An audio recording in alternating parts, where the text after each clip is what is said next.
Aujourd'hui, dans Suivez le guide junior, les blasons.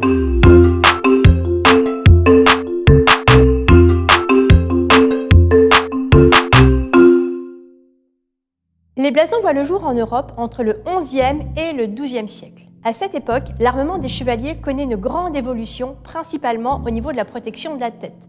On va passer du casque au aume. L'avantage, c'est qu'on est bien protégé, mais l'inconvénient, c'est qu'on ne voit plus le visage et donc on ne distingue plus ses amis de ses ennemis, ce qui est un petit peu embêtant sur un champ de bataille. Donc, pour éviter toute méprise, les chevaliers vont rapidement prendre l'habitude de peindre sur leur bouclier des motifs géométriques.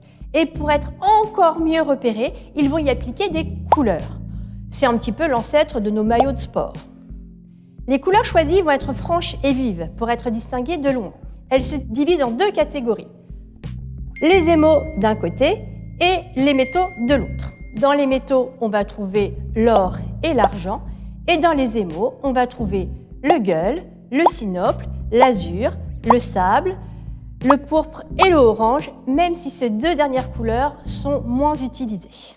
Cette science des blasons s'appelle l'héraldique, c'est-à-dire que les blasons sont composés selon un code bien particulier. Par exemple, les couleurs ne sont pas appliquées au hasard, mais en fonction de leur symbolique. Par exemple, le gueules, c'est-à-dire le rouge, symbolise la bravoure, tandis que le bleu, ou l'azur, symbolise la fidélité. Sur ces couleurs, on va appliquer des meubles. Non, pas des meubles, des meubles, c'est-à-dire des motifs simples, comme des couronnes, des fleurs de lys ou des tours. Mais on trouve également énormément d'animaux, parce que les animaux sont censés symboliser la valeur morale et physique des chevaliers.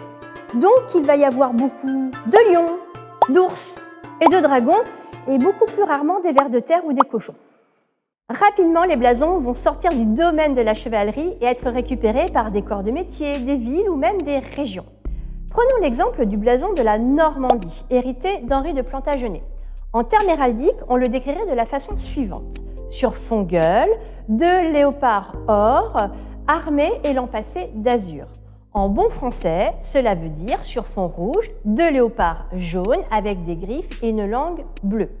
Ce sont bien des léopards et non pas des lions, car en héraldique, les léopards sont toujours représentés la gueule en face, alors que les lions sont toujours représentés de profil. Maintenant, le blason de notre bonne ville de Montivilliers. Au centre, on reconnaît l'église, avec à son sommet la crosse de l'abbesse, symbole de l'abbaye. De chaque côté, des fleurs de lys symbolisant la royauté, puisque l'abbaye de Montivilliers était une abbaye royale.